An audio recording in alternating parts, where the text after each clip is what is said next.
নমস্কার বন্ধুরা, মুনিয়ার রন্ধনশৈলী চ্যানেলে আপনাদের সবাইকে স্বাগত। আশা করি আপনারা সবাই খুব ভালো আছেন। বন্ধুরা, আজকে হাজির হয়েছি শীতের দিনে ফ্রেশ সবজি দিয়ে তৈরি করা দারুণ সুস্বাদু এবং স্বাস্থ্যকর একটা রেসিপি নিয়ে, আর যেটা খুব কম তেল মশলাতেই তৈরি হয়ে যায়। আমাদের প্রত্যেকের বাড়িতে এমন কিছু মানুষ থাকে যারা প্রতি মাসে কিছু না কিছু বারব্রত, পূর্ণিমা বা একাদশী ইত্যাদি করে থাকে। আজকের রেসিপিটা স্পেশালি তাদের জন্য। বন্ধুরা, আজকে তৈরি করব শীতের তাজা সবজি দিয়ে সাবুর খিচুড়ি, যেটা গরম গরম খেতে লাগে জাস্ট অসাধারণ। এই রেসিপিটা আমার মা খুব সাদামাটা ভাবে তৈরি করে, আর আমিও চেষ্টা করেছি সেভাবেই করতে। তবে সাদামাটা হলেও স্বাদের সঙ্গে কিন্তু কোনো কম্প্রোমাইজ নয়, আর সেই জন্যই এই রেসিপিটা কিন্তু আমার কাছে একটু স্পেশাল রেসিপি। চলুন তাহলে দেখে নেওয়া যাক কি করে তৈরি করতে হয় এই সাবুর খিচুড়ি। এখানে আমি 150 গ্রাম ফুলকপি নিয়েছি, আর ফুলকপিগুলোকে একটু মাঝারি সাইজ করে কেটে নিয়েছি। এগুলোকে মিডিয়াম হিটে 4-5 মিনিটের জন্য একটু ভাপিয়ে নেব। 5 মিনিট পর এখন ঢাকাটা খুলে নিচ্ছি। ইন্ডাকশনটা বন্ধ করে দিয়ে ফুলকপিগুলোকে জল থেকে এখন আমি তুলে নিচ্ছি। রান্নাটা আমি সর্ষের তেলেই করব, আপনারা চাইলে ভেজিটেবল অয়েল দিয়েও করতে পারেন। প্রথমে ফুলকপিগুলো ভেজে নেব, সেই জন্য কড়াতে আমি 2 টেবিল চামচ সর্ষের তেল দিয়ে দিলাম। তেলটা গরম হয়ে যাওয়ার পর এখন ভাপিয়ে রাখা ফুলকপিগুলো তেলের মধ্যে দিয়ে দিলাম। এবার মিডিয়াম হিটে ফুলকপিগুলোকে লাল লাল করে ভেজে নেব। দেখুন বন্ধুরা, ফুলকপিগুলো ভাজা হয়ে গেছে। এখন এগুলোকে কড়া থেকে তুলে নেব। এখন ওই কড়াতেই দিয়ে দিচ্ছি আরো 3 টেবিল চামচ সর্ষের তেল। এখন ফোড়নের জন্য দিয়ে দিচ্ছি 1 চা চামচ গোটা জিরে, 1টা শুকনো লঙ্কা আর 1/4 চা চামচ হিং। এর সাথে দিয়ে দিচ্ছি 1টা তেজপাতা, যেটাকে আমি 2 টুকরো করে নিয়েছি। এবার ফোড়নগুলো একটুখানি ভেজে নিচ্ছি। ফোড়ন ভাজার সুগন্ধ বেরোলে এর মধ্যে দিয়ে দেবো ভেজানো ডাল। 200 গ্রাম ডালকে আমি শুকনো খোলায় একটু ভেজে নিয়েছিলাম, তারপর জলে ভিজিয়ে রেখেছিলাম 3 ঘন্টার জন্য, যাতে করে ডালটা তাড়াতাড়ি সেদ্ধ হয়ে যায়। এখন সেটাই দিয়ে দেবো। আচ্ছা, এখানে আরও একটা কথা বলি বন্ধুরা, ওজনের দিক থেকে তো এটা 200 গ্রাম, আর আপনারা যদি কাপের হিসাবে দেখেন তাহলে এটা হাফ কাপের থেকে একটু বেশি। যেহেতু গরম তেলের উপর ভেজা ডালটা দিলাম, সেই জন্য এখন এটাকে একটুখানি নাড়াচাড়া করে নিচ্ছি, তা না হলে কড়া নিচে ডালটা লেগে যাবে। এবার এর মধ্যে দিয়ে দেবো সবজিগুলো। যেহেতু আমি এখানে গাজর দেবো, গাজরটা সেদ্ধ হতে সময় বেশি লাগে, সেই জন্য প্রথমে গাজরটা দিয়ে দিলাম।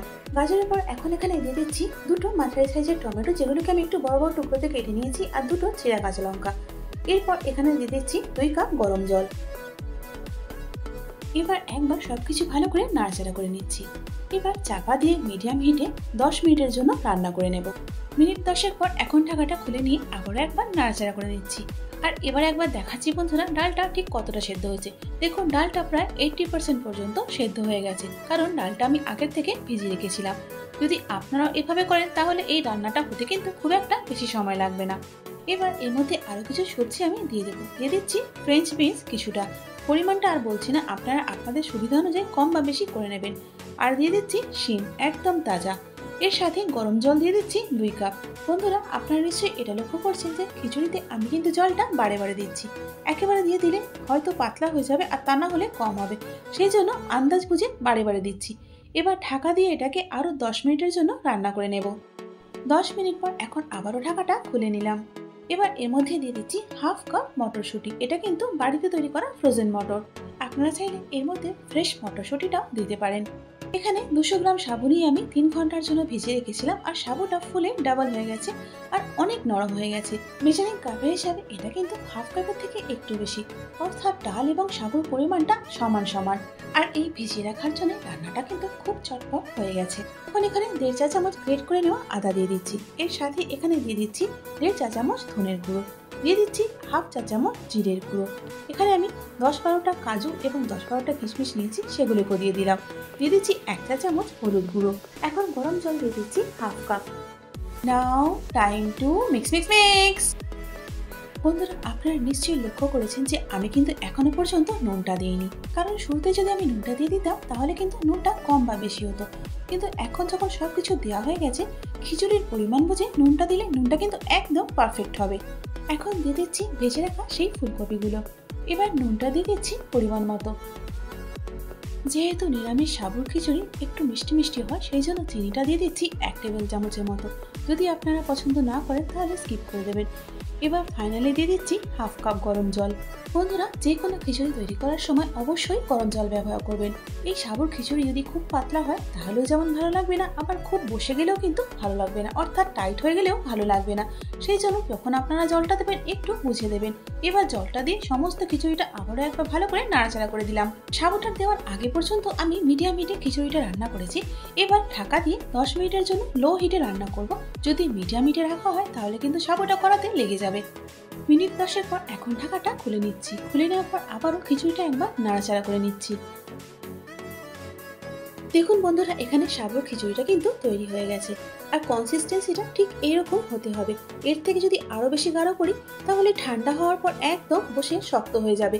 আর দেখুন এখানে প্রতিটা সবজি কিন্তু গোটা আছে, স্ম্যাশ হয়ে যায়নি। এখন সবশেষে এর মধ্যে দিয়ে দিচ্ছি কিছুটা ধনেপাতা কুচি আর হাফ চা চামচ ঘি। আপনারা চাইলে গরম মশলা গুঁড়ো এতে দিতে পারেন। এবার ধনেপাতা এবং ঘিটা খিচুড়ির সঙ্গে ভালো করে মিশিয়ে নিচ্ছি। বন্ধুরা, আপনারা নিশ্চয়ই লক্ষ্য করলেন যে আমি কিন্তু কোনো মশলা কষিয়ে দিইনি। একবার এভাবে তৈরি করে দেখবেন বন্ধুরা, কাঁচা মশলা এই সাবুর খিচুড়ি খেতে কিন্তু দুর্দান্ত লাগে। এখন ঢাকা দিয়ে 3 মিনিট রেখে দিয়ে তারপর এটাকে পরিবেশন করব।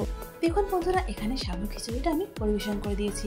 এটা যতটা সুস্বাদু ততটাই কিন্তু এটা সহজপাচ্য। সুতরাং বন্ধুরা, শুধু উপোসের দিন বা নিরামিষ দিনে নয়, যে কোনো দিনে তৈরি করে ফেলুন শীতের তাজা সবজি দিয়ে এই সাবুর খিচুড়ি। আর আমাকে কমেন্টস করে জানান এভাবে তৈরি করে খেয়ে আপনাদের কেমন লাগলো। আশা করি আজকের এই ভিডিওটা আপনাদের ভালো লেগেছে। যদি ভালো লেগে থাকে তাহলে একটা লাইক করে দিন, আর তারই সাথে বন্ধু বান্ধব এবং পরিজনের মধ্যেও শেয়ার করে দিন। আর এরকমই সহজ ও ঘরোয়া রান্নার রেসিপির জন্য আমার চ্যানেলটাকে সাবস্ক্রাইব করে আমার পাশে থাকুন। তার সাথে বেল আইকনটা প্রেস করে দিন, যাতে করে আমার পরবর্তী ভিডিওর আপডেটটা সবার আগে আপনি পেয়ে যান। এতক্ষণ সঙ্গে থাকার জন্য অনেক ধন্যবাদ।